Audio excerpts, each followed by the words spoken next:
In this video, we are going to be covering sections 4.3 and 4.4, logarithmic functions and their graphs.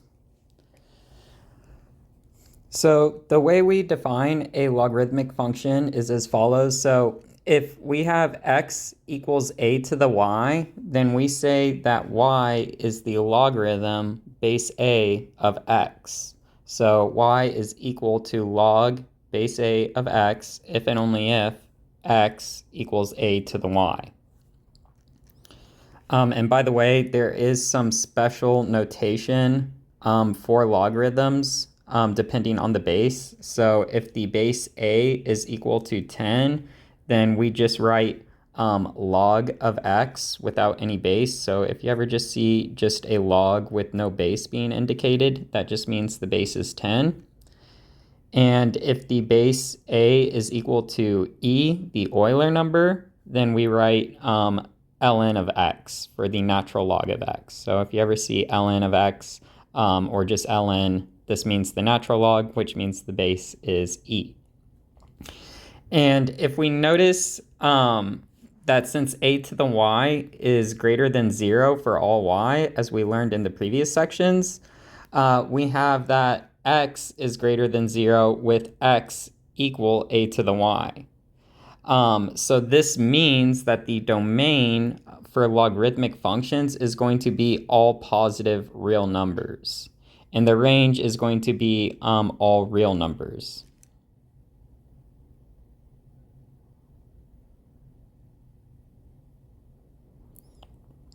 So in the following examples, we want to convert each logarithmic equation to exponential form.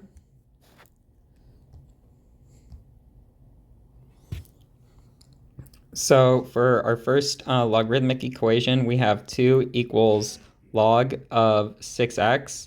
Again, here, since we just have log, that means the base is 10. And so, let me change the color of the pencil here.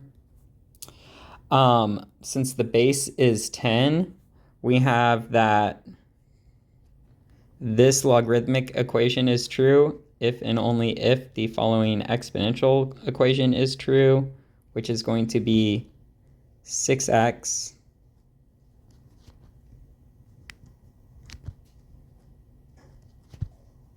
is equal to 10 to the 2, or 10 squared.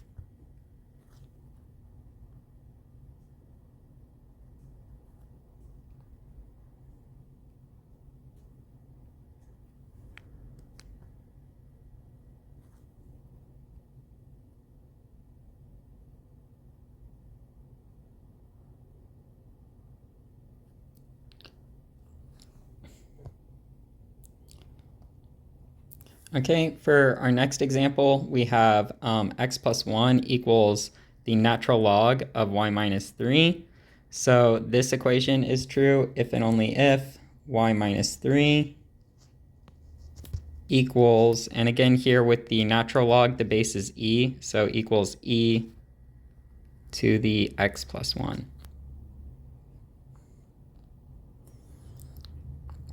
All right, and then for our next example, we have minus 3 equals log base 3 of x plus 5. So this logarithmic equation is true, again, if and only if the corresponding exponential equation is true, which is going to be x plus 5 equals 3, the base, to the negative 3.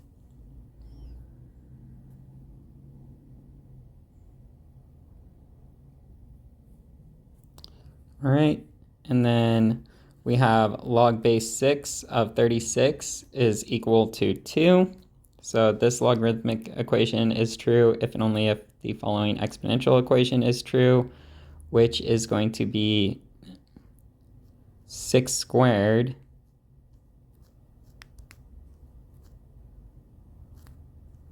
is equal to 36. And of course, once we write the exponential equation, we can see that the corresponding logarithmic equation is definitely true because, of course, 6 squared is 36. Okay, and for our last of these examples, we have the logarithmic equation log base square root of 3 of 81 is equal to 8. So this logarithmic equation is true if and only if the exponential equation is true, which is going to be 8 to the square root of 3, or sorry, square root of 3 for the base to the 8 is equal to 81.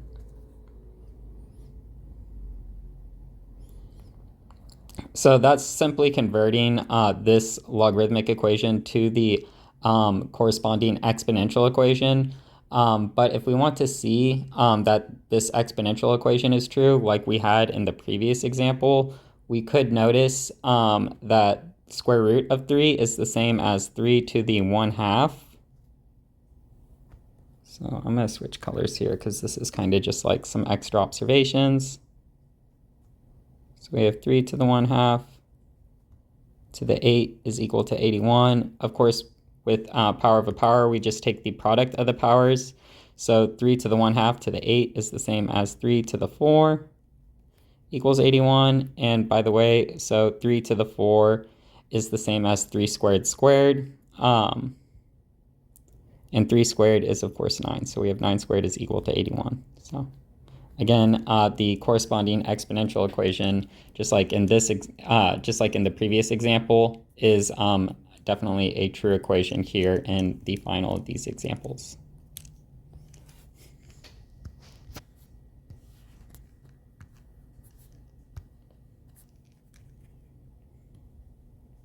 And again, the way that we converted all these was just by following this format up here at the top that we used to define the logarithmic function of base A.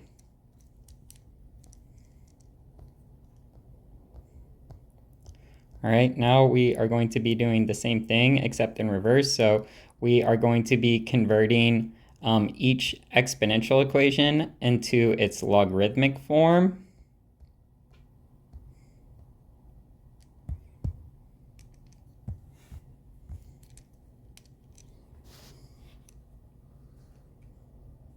So again, here we want to be thinking that we have x equals a to the y if and only if. So I'm going to use symbolic notation for if and only if here. Y is equal to log base a of x.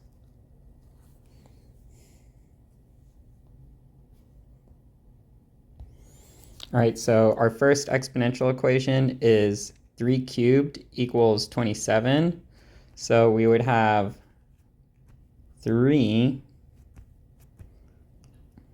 or rather, I guess if we copy the format from above, we would have log base 3 of 27 is equal to 3.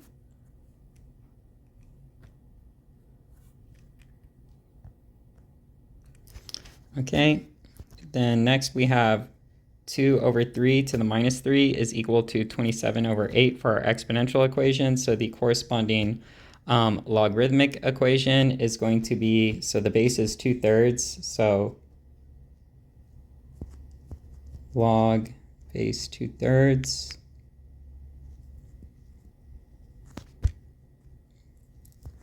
of 27 over 8 is equal to -3.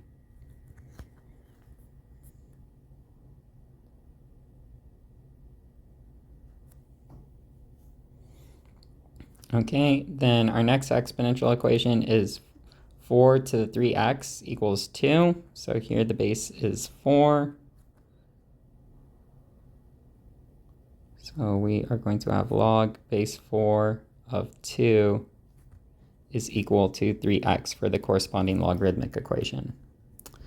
All right, next we have 10 to the x plus y equals 2y. So here the base is 10, so we're going to just want to use log.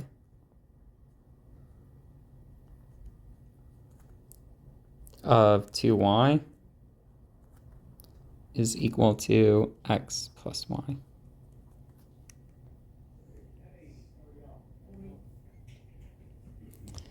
And then for the last of these examples, we have the exponential equation e to the minus 3 plus x equals 2x minus 1. So here, since the base is e, the Euler number, that means we want to use the natural log. So the corresponding logarithmic equation is going to be ln, or the natural log of 2x minus 1 equals minus 3 plus x.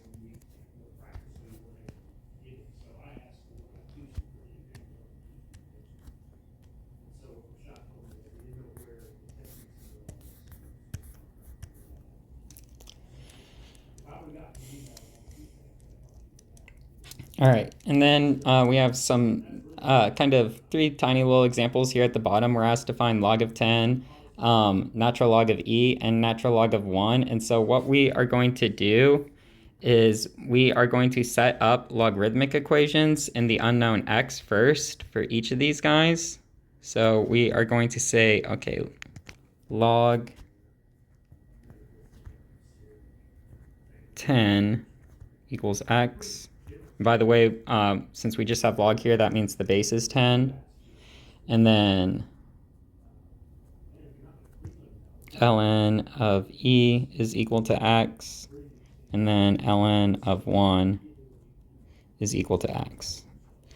So we have 3 different logarithmic equations, and now we are going to consider the corresponding exponential equations. So in the first case, the corresponding exponential equation to log of 10 equals x is going to be 10 to the x is equal to 10. And then for ln of e equals x, the corresponding exponential equation is going to be e to the x. Again, base of natural log is e, and then equals e.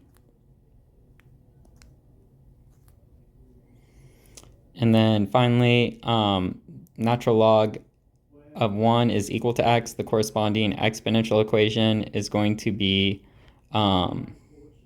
e to the x is equal to 1.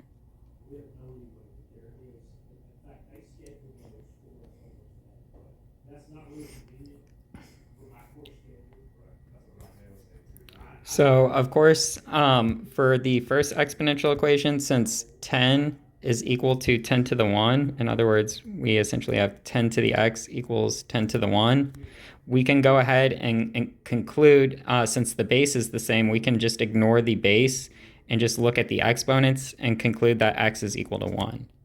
And similarly, since e is equal to e to the 1, we can write this equation as e to the x equals e to the 1. Since the bases are the same, we can ignore the bases and just set the exponents equal to each other, and we'll have x is equal to 1. And then lastly, so 1 is the same as e to the 0. Again, any non-zero number to the 0 power is equal to 1. So we can rewrite this equation as e to the x equals e to the 0. And now that the bases are the same, we can go ahead and conclude that x is equal to 0. So log of 10 is equal to 1, natural log of e is equal to 1, and natural log of 1 is equal to 0. And this brings us to the properties of logarithms.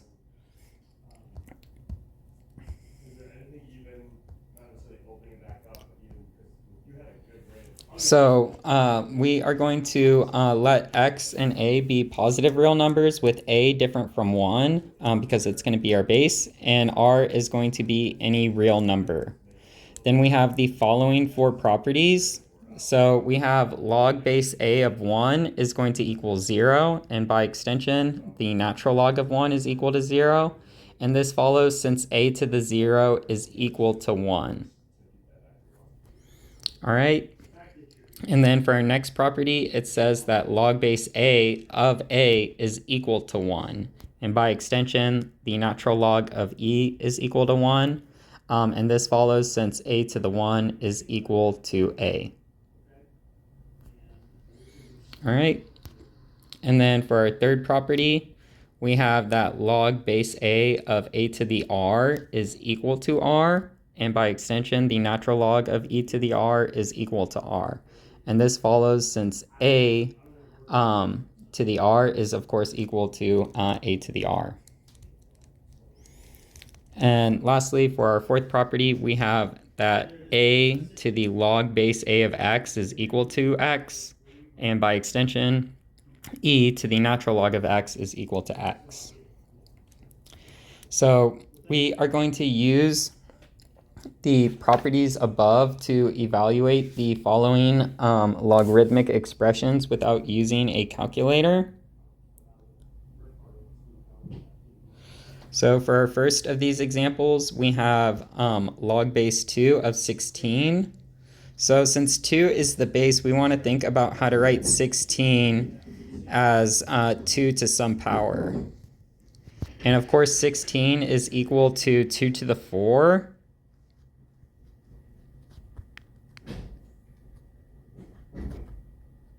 Of course, if you weren't sure about that, you could reason that, okay, 16 is equal to 4 squared, and 4 is equal to 2 squared. So 16 is equal to the 2 to the 2, or in other words, 2 to the 4. So we have log base 2 of 16 is equal to log base 2 of 2 to the 4. And again, we're wanting to rewrite what we have inside our logarithm here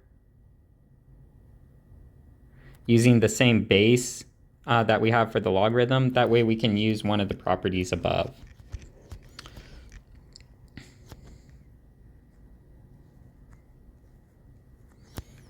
All right, and so now we can go ahead and use property 3 to conclude that log base 2 of 2 to the 4 is just going to be equal to 4.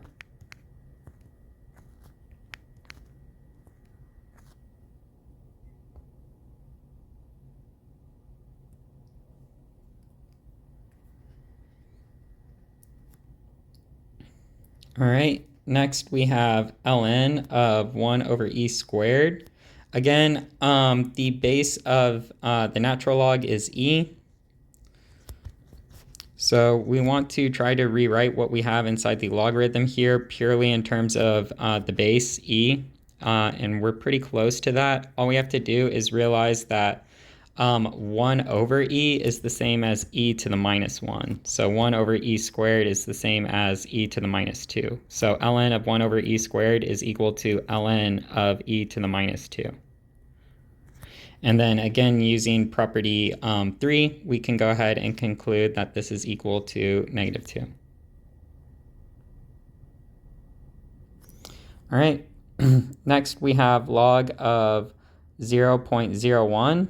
So again, since we just have log here, this means that the base is going to be 10. So we want to think about how to write 0.01 in terms of the base 10. And of course, so 0.1 is going to be 1 over 10. And so 0.01 is going to be 1 over 100. So this is equal to log base 10 of 1 over 100.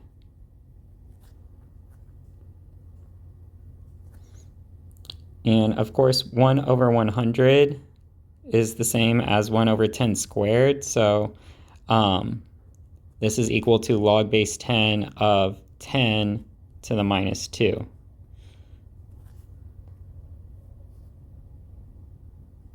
And so again, using property 3, we can say that this is equal to negative 2.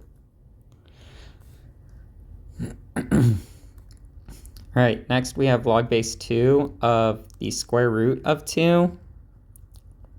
So since the base is 2 here, we want to try to rewrite things in terms of the base, which isn't too difficult. Here, since we just have square root of 2 inside our logarithm, so we can rewrite square root of 2 as being the same as 2 to the 1/2. And in general, if we have the nth root of something, that's just equal to that thing raised to the power 1 over n. So again, using property 3 here, we have that log base 2 of 2 to the 1/2 is just going to be equal to 1/2. All right, next we have e to the natural log of 4.5. So here we can use property 4. And without really having to manipulate anything, we can go ahead and conclude that this is just going to be equal to 4.5 by property 4.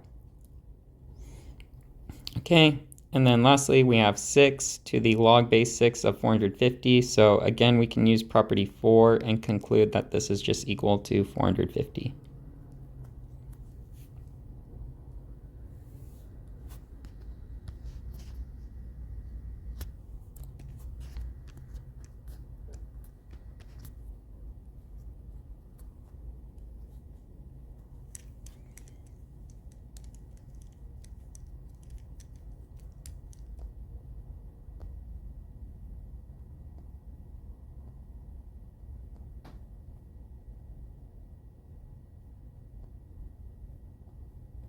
All right, in each of the following examples, we are going to solve for x by converting the logarithm to the exponential form. So we are given a logarithmic equation in each of these examples, and to find the solution to it, we are going to just convert the equation to the exponential equation. Okay, so for the first of these examples, we have log base 3 of x is equal to 2. And so the corresponding exponential equation is going to be 3 for the base. Oop.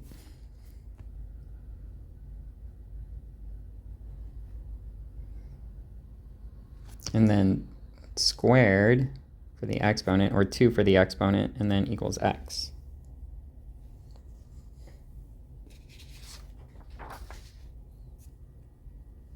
And so simplifying, we are going to end up with 9 is equal to x. So x equals 9.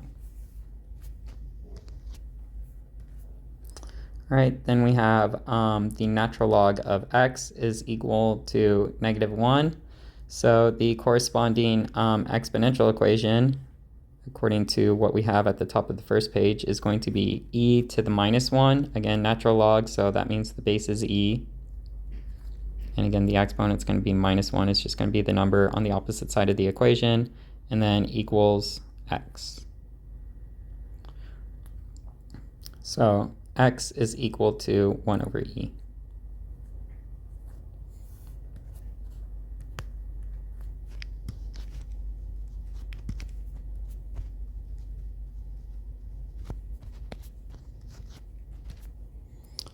All right. And then for the last of these examples, we have log base 6 of x is equal to -3. So here the base is 6, the exponent's -3, and then on the other side of the exponential equation, we're just going to have x, you know what we have inside the log there. So we have 6 to the -3 is equal to x. So in other words, x is equal to 1 over 6 cubed. And 6 cubed is going to equal 216. So x is equal to 1 over 216.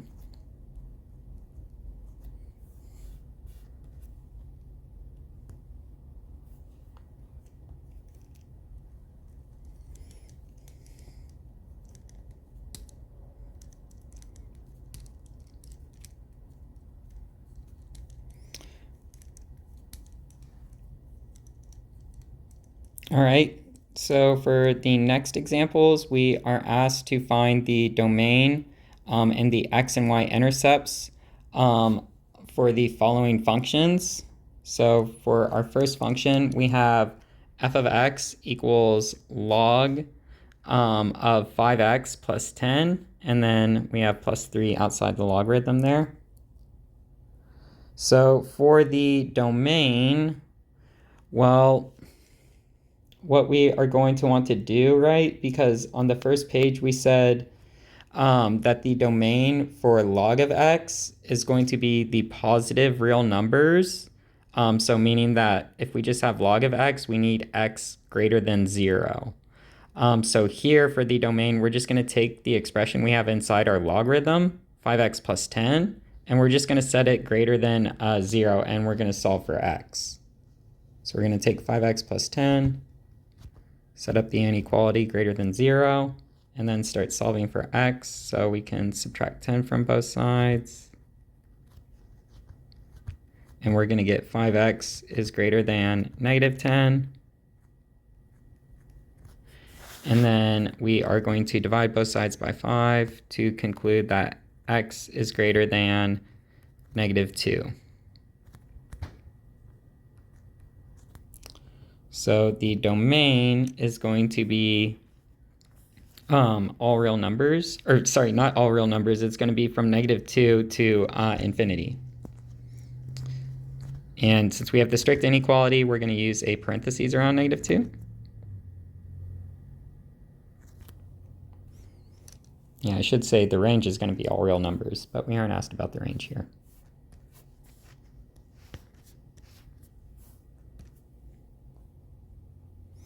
Okay, and then for the x-int, so the x-intercept, we are going to want to go ahead and just set f of x equal to 0. So we're going to start out with the equation 0 equals log of 5x plus 10, and then plus 3. And then we are going to subtract 3 from both sides to try to get the logarithmic expression by itself. And so we are going to end up with minus 3 equals log of 5x plus 10.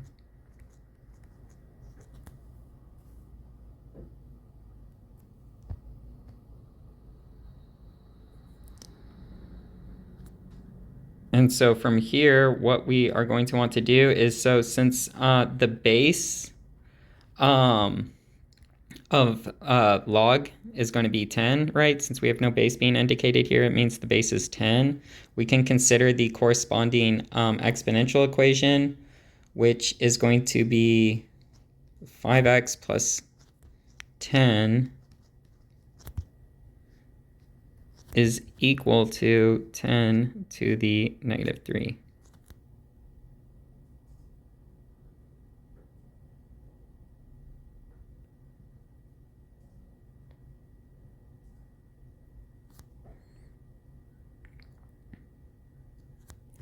And so continuing to solve for x,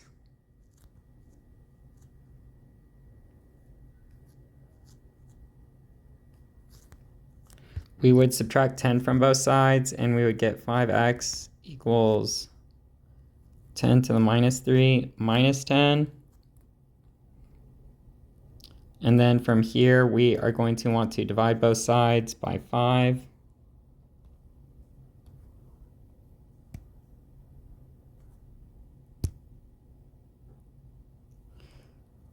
And we are going to end up with x is equal to 10 to the minus 3 minus 10 over 5. And by the way, so 10 to the minus 3 is going to be 0.001. So minus 10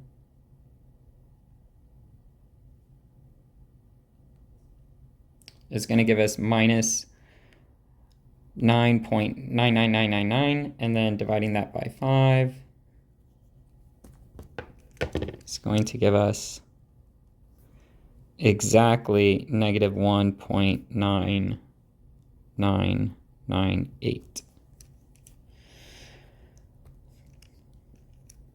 So that's the x coordinate for our x-intercept.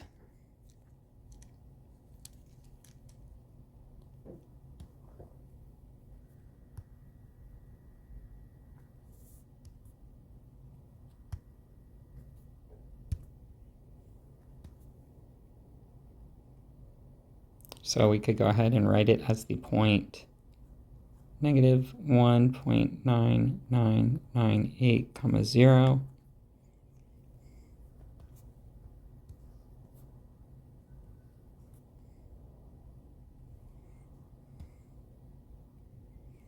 And for its y-intercept, so here all we want to do is just evaluate f of 0.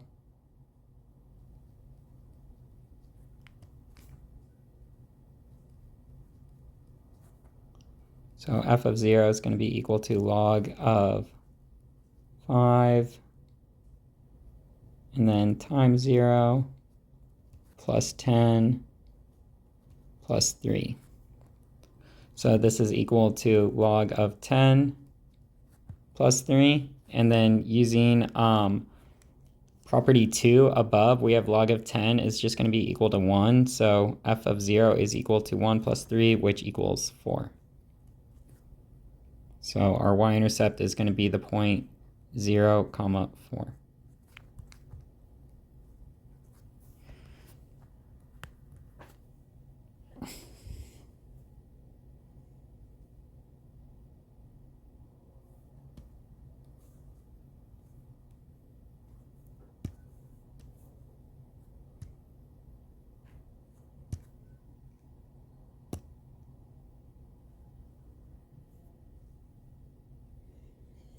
All right, and then next we want to do the same things for the logarithmic function g of x equals ln of minus x plus 8. So here for the domain, again, we just want to take the expression inside of our logarithm here and just set it greater than 0. So we're going to take minus x, set it greater than 0, and solving this inequality for x is going to give us the inequality that tells us our domain.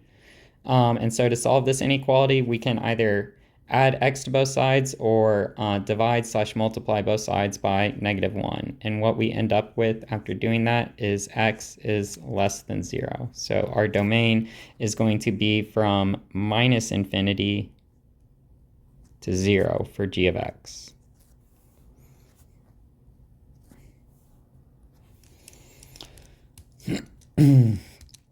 Okay, and then for the x-intercept,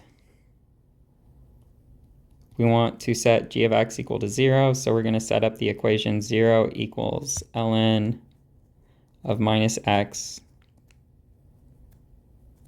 plus 8, and then we can go ahead and subtract 8 from both sides so that we can get the logarithmic expression by itself on one side.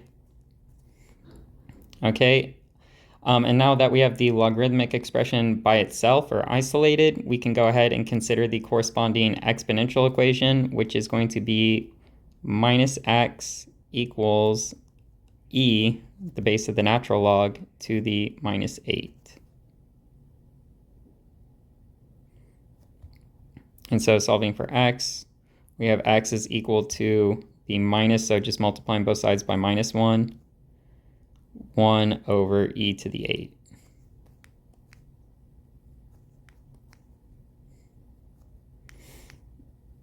And yeah, so this number right here is not going to be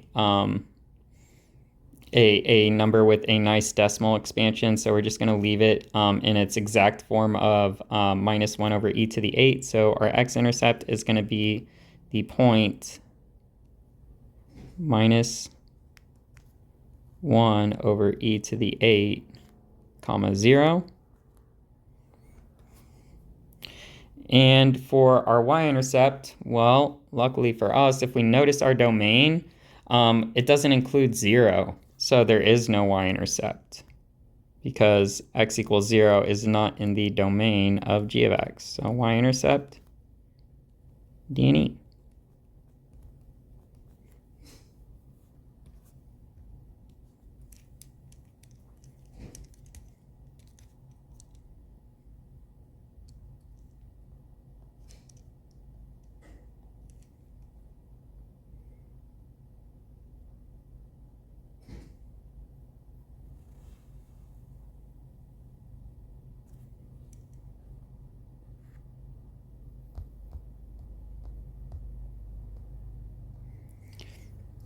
All right, so what we want to notice here at the top of the next page is, so we have the graphs of e to the x and ln of x graphed here together. And what we can notice is that these graphs are reflections of each other over the line y equals x, which means that the exponential and logarithmic functions e to the x and ln of x are actually inverses. And so this means that the y-intercept and horizontal asymptote for e to the x are going to become the x-intercept and vertical asymptotes for ln of x.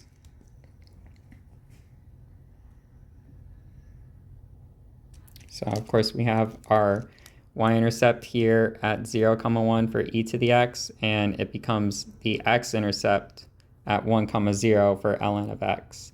And we have our horizontal asymptote here on the x-axis for e to the x, and by correspondence we have our vertical asymptote here on the y-axis for ln of x.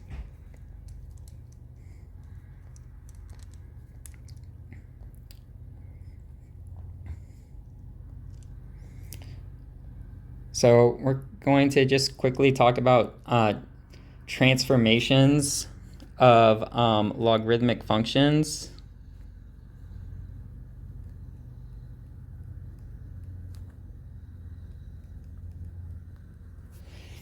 So a transformation of a logarithmic function has the form f of x equals a times log base b of x plus c plus d, where the parent function log base b of x, b greater than 1, is going to be shifted horizontally c units to the left.